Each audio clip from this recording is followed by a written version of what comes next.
Hello दोस्तों। क्या हालचाल आप सभी का।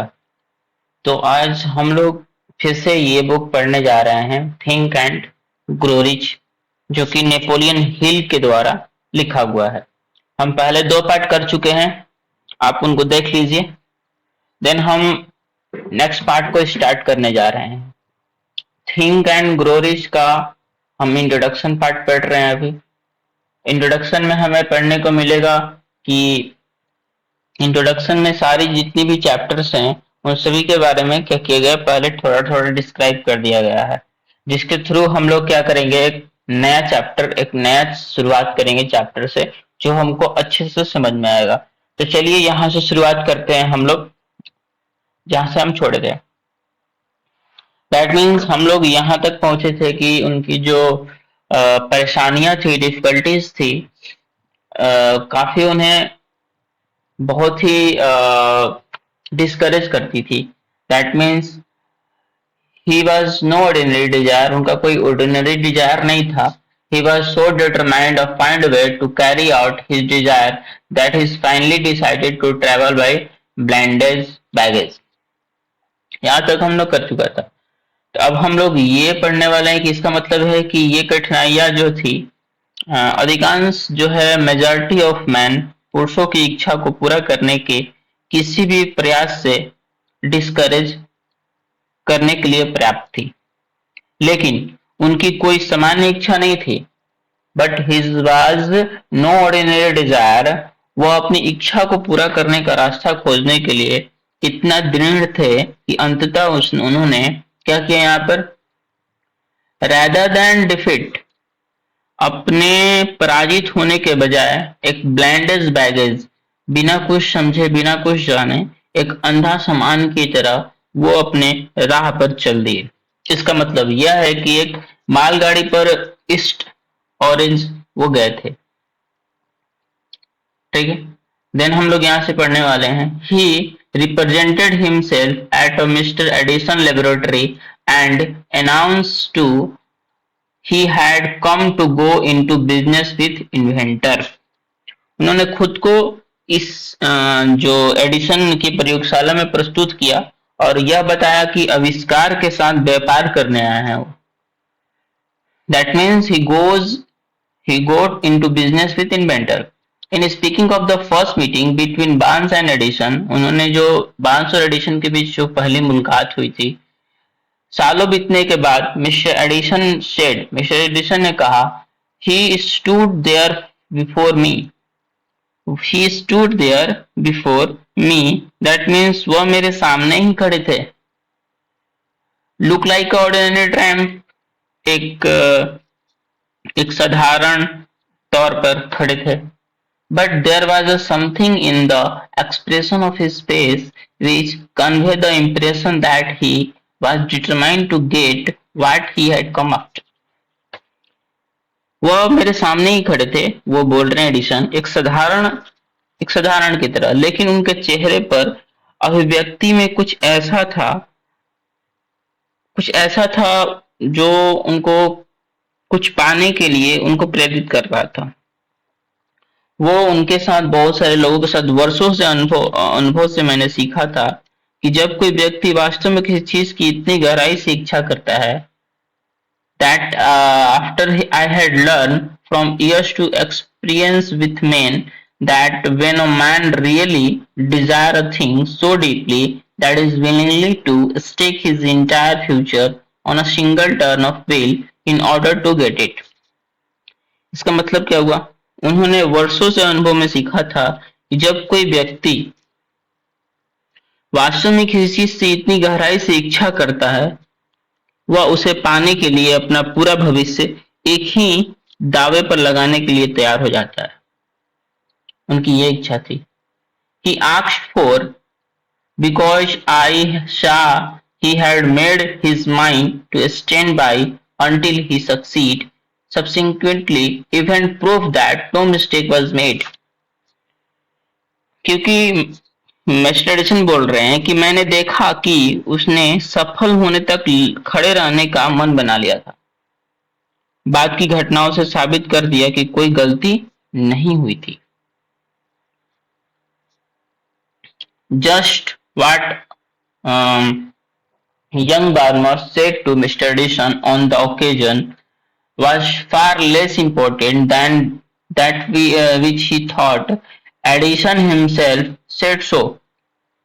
उन्होंने क्या कहा? उस अवसर पर जो यंग यंग बार्न्स थे, यंग जो उस टाइम तो यंग ही थे ना, श्री एडिसन ने कहा कि वह उससे कभी कम पूर्ण था, कम महत्वपूर्ण था, दैट मीन्स लेस इंपॉर्टेंट था जो उन्होंने सोचा था।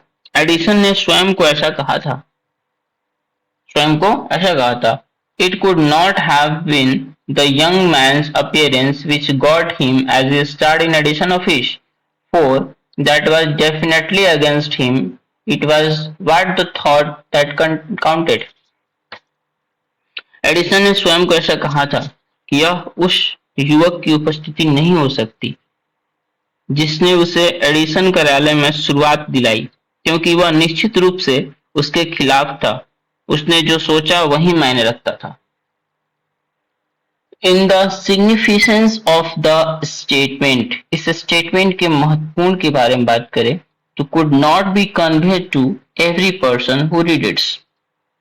दैट मीन्स यह कथन का महत्व हम ऐसे पता कर सकते हैं कि इसे पढ़ने वाला प्रत्येक व्यक्ति तक पहुंचाया जा सके। There would be no need for the reminder of this book, और इस पुस्तक के शेष भाग की कोई आवश्यकता ही नहीं होगी। बात तो सही है।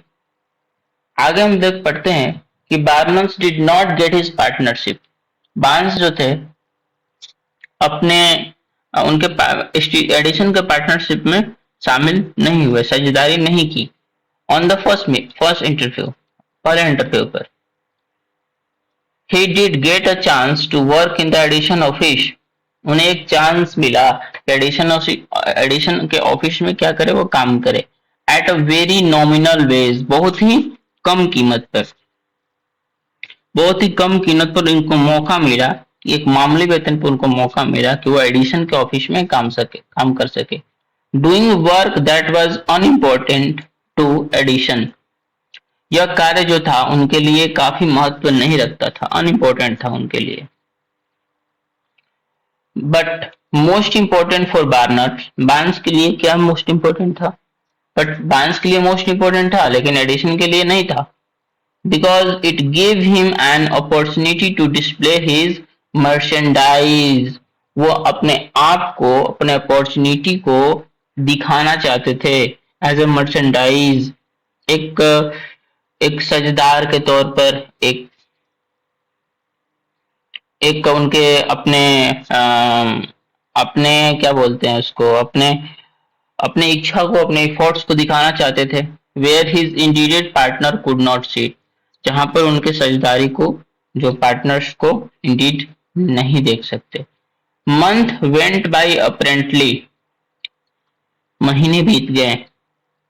Nothing happen to bring the converted goal which Barnes had set up in his mind as his definite measure of purpose, जाहिर तौर पर उस प्रतिष्ठित लक्ष्य को हासिल करने के लिए कुछ भी नहीं हुआ जिसे बार्न्स ने अपने निश्चित प्रमुख उद्देश्य के रूप में अपने दिमाग में स्थापित किया था। But something important was happening in Barnes mind, कुछ तो इंपॉर्टेंट हुआ उनके माइंड में, बार्न्स के माइंड में। He was constantly intensifying his desire to become the business associate of Edison. वो लगातार एडिशन का व्यापारिक सहयोग बनने की उनकी तीव्र इच्छा कर रही थी कि कैसे हम उनके बिजनेस में शामिल हो सके। Psychologists have correctly said that, मनोविज्ञान ने ठीक ही कहा है, क्या कहा है? When one is truly ready for a thing, it put its appearance. Barnes was ready for a business. That means when one is truly ready for a thing, it put its appearance. जब कोई चीज किसी के लिए वास्तव में तैयार होता है तो वह उसके लिए सामने लगती है। बार्न्स रेडी हो गए for a business association with Edison के एसोसिएशन के साथ। मोर ओवर, आगे की तरफ पढ़ते हैं हम लोग। He was determined to remain ready, वो हमेशा अपने रेडी रहना चाहते थे, अपने डिटर्मिनेशन को हमेशा आगे की तरफ ले जाना चाहते थे और हमेशा रेडी रहने के लिए तैयार थे। Until he got that which was seeking, जब तक कि वह नहीं मिल जाता उनकी उन्हें तलाश थी। आगे पढ़ते हैं। He did not say to himself, उन्होंने खुद को यह नहीं कहा, ah well what's the use, क्या फायदा इसका, आह क्या फायदा, I guess I shall change my mind, try to go for a sales job। उन्होंने ये नहीं समझा, ये नहीं कहा अपने आप से कि क्या फायदा, मुझे लगता है कि मैं अपना मन बदल लूंगा और सेल्समैन की कोई नौकरी के लिए प्रयास करूंगा। But he did say, I came here to go into business with Edison and I shall accomplish this end if take the remainder of my life। कितनी बड़ी बात कह दी उन्होंने।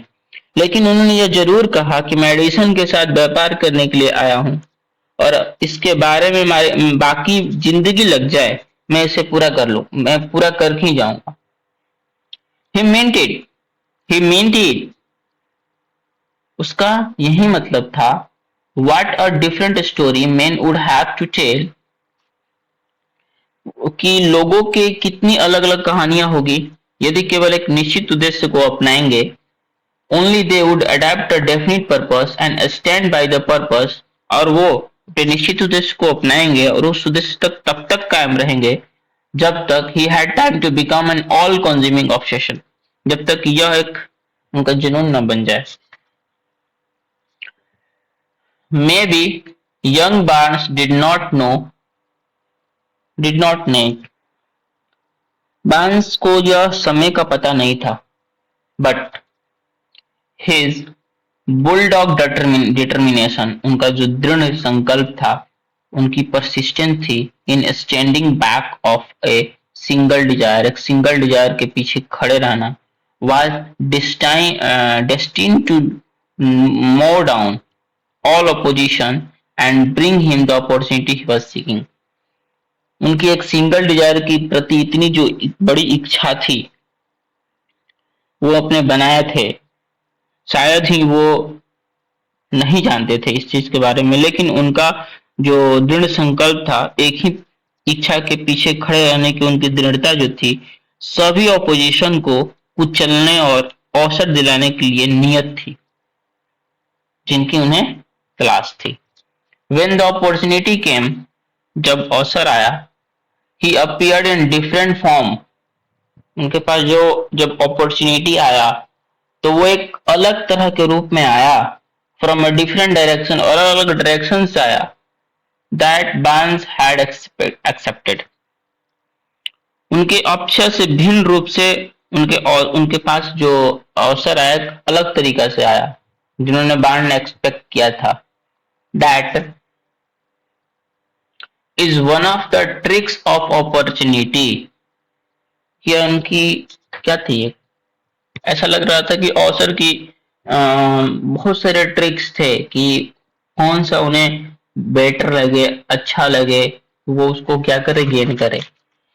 It has a sly habit of slipping in back door and often it comes disguised in the form misfortune,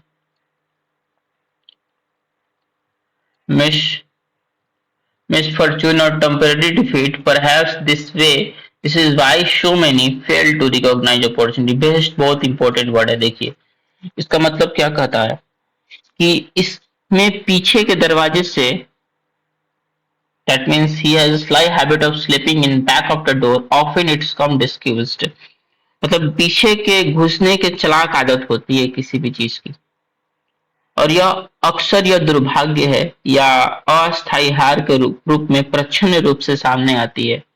शायद यही कारण है कि बहुत से लोग अवसर को पहचानने में असफल हो जाते हैं। क्या मतलब, यहाँ पर अवसर की बात है, अवसर आती है लेकिन अलग अलग डायरेक्शन से आती है। यह हम लोग का यही कारण है बहुत से लोगों का कि अवसर को पहचानने में असफल हो जाते हैं। इनका क्या कहा, आगे पढ़ते हैं। Mr. Edison has perfected a new office device known at that time. Mister Edison ने हाल ही में एक नया कार्यालय उपकरण को तैयार किया था, एडिशन मशीन। ठीक है। His salesmen were not enthusiastic over the machine, but के उनके जो सेल्समैन थे काफी वो क्या बोलते हैं, इंथुसियास्टिक नहीं थे, उनकी रुचि नहीं थी उन चीजों में, उत्साह नहीं थे, उनके उत्साहित नहीं थे। But they did not believe it could be sold without a great effort. उनको विश्वास नहीं था कि इसे बिना कड़े मेहनत से बेचा जा सकता है। बांस सा बांस ने अपॉर्चुनिटी देखी। He had crawled in quietly, hidden in a queer looking machine which interested no one but Barnes and the inventor.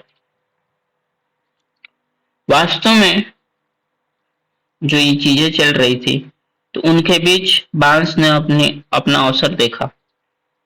वह चुपचाप रेंगते हुए दैट मीन्स क्वाइटली क्रॉल करते हुए वो चुपचाप अंदर आए थे। वह एक विचित्र दिखने वाले मशीन के पीछे छिपे हुए थे, जिनमें बांस और आविष्कार के अलावा किसी को दिलचस्पी नहीं थी। बांस जानते थे he could sell the Edison detecting machine.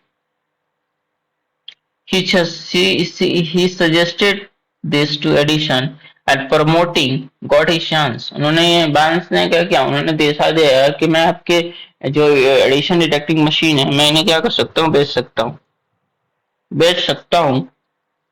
उन्होंने अपने प्रमोटली उन्होंने क्या किया, ये विश्वास सजेशन दिलाया। He did sell the machine, वह मशीन को बेचेंगे। In fact, he sold it so successfully that Edison gave him a contract to market it all over the nation. और इनफैक्ट बात ये हुई कि उन्होंने सक्सेसफुली मशीन को बेच दिया और एडिशन ने उनको एक पूरी तरह से कॉन्ट्रैक्ट दे दिया कि आप पूरे मार्केट में क्या करो, बेचो। Out of that business association grew the slogan. इस बिजनेस से एसोसिएशन से एक नारा निकला। क्या निकला? मेड बाय एडिशन और इंस्टॉल बाय बांस। एडिशन द्वारा निर्मित है और बांस द्वारा स्थापित किया गया। The business alliance has been operation for more than 30 years. देख रहे हैं ना कि ये जो व्यापार जो गठबंधन था, अलायंस था, 30 वर्षों से अधिक समय से चल रहा था। Out of it Barnes, he had made himself rich in money. उनके पास असीम रूप से कुछ बड़ा किया। उन बार्न्स ने खुद के पास अमीर बना तो लिया, but he has done something infinitely greater. He has proved that one really may, I think, can grow rich. लेकिन उन्होंने असीम रूप से कुछ बड़ा करना था। उन्होंने साबित कर दिया कि कोई भी वास्तव में सोच सकता है और अमीर बन सकता है। How actual cash the original desire for Barnes. बांस की वह मूल इच्छा उसके लिए कितनी वास्तविक लगती थी। Has been worth to him, उनके लिए मायने रखती थी। I have no way for knowing, perhaps it has brought his $2 या $3 million. शायद इससे $2 या $3 मिलियन मिले हो, लेकिन यह राशि जो भी हो निश्चित ज्ञान के रूप में हासिल की गई बड़ी संपत्ति की तुलना में महत्वहीन है। It becomes insignificantly when compared with the greater assets acquired a ton of definite knowledge that an intangible pulse of thought can be transmuted into the physical counterpart and the application of non-principle. जो भी निश्चित ज्ञान के रूप में हासिल करने की बड़ी संपत्ति की तुलना में यह क्या थी? महत्वहीन थी, जिसके द्वारा विचार के एक अमूर्त आवेग यानी कि उसके भौतिक समक्ष में बदला जा सकता था। यही क्या है? ज्ञान का अनुप्रयोग है। बांस लिटरली थॉट, बांस ने सच में सोचा अपने आप को कि into a partnership Edison, great Edison के साथ है। ही थॉट, वो सोचे अपने आप को सोचे, इनटू अ फॉर्चून, अपने जो अपने भविष्य के भाग्यशाली समझते थे। He had nothing to start nothing to start with except the capacity to know what he wanted what he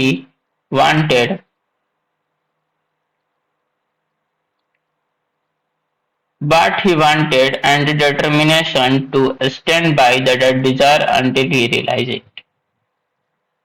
आरंभ करने के लिए कुछ भी नहीं रहा सिवाय यह जानने की क्षमता की वह क्या चाहता है, और इस पर तब तक कायम रहने का दृढ़ संकल्प जब तक उन्हें इसका एहसास न हो जाए। To know what he wanted and determination to stand by the desire until he realized it. तब तक उनको एहसास न हो जाए, तब तक अपने इच्छा पर कायम रहने की उनकी दृढ़ संकल्प था। He had no money to begin with. उनके पास शुरुआत में पैसे नहीं थे। He had but little education था। No influence था but initiate था, faith था, will to win थी, जीतने की इच्छा थी। These intangible force, ये सब जितने भी इंटेलिजेंट फोर्स है, he made himself number one man with great inventor who ever lived. ऐसे व्यक्ति का धन जिसके पास धन में बहुत सारे ठोस सबूत थे उनके पास। इन शक्तियों के साथ उन्होंने खुद को तब तक का सबसे महान आविष्कारक के साथ नंबर वन व्यक्ति बना दिया। Now let's look at different situation. अब हम लोग क्या करेंगे, आइए हम एक अलग स्थिति को देखें। एंड स्टडी अ मैन, एक आदमी की कहानी को जाने, who had penalty of tangible evidence of rich, उसको धनी होने के लिए बहुत सारे tangible events से बहुत सारे सबूत थे, बट उसने खो दिया। कैसे खो दिया हम पढ़ेंगे। Because he stopped 3 feet short from the goal he was seeking, क्योंकि वो अपने लक्ष्य से 3 फीट पीछे रह गया था, जिसके कारण वो अपने पूरा का पूरा रिच होने की आशा खो दी।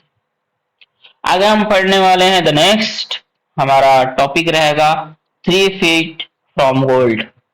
3 फीट फ्रॉम गोल्ड काफी बहुत दिलचस्प कहानी है, हम आगे पढ़ेंगे इसी तरह। तो साथ बने रहने के लिए बहुत बहुत धन्यवाद। आपका दिन अच्छा हो, आप अच्छे हो, बहुत बहुत धन्यवाद। Thank you so much.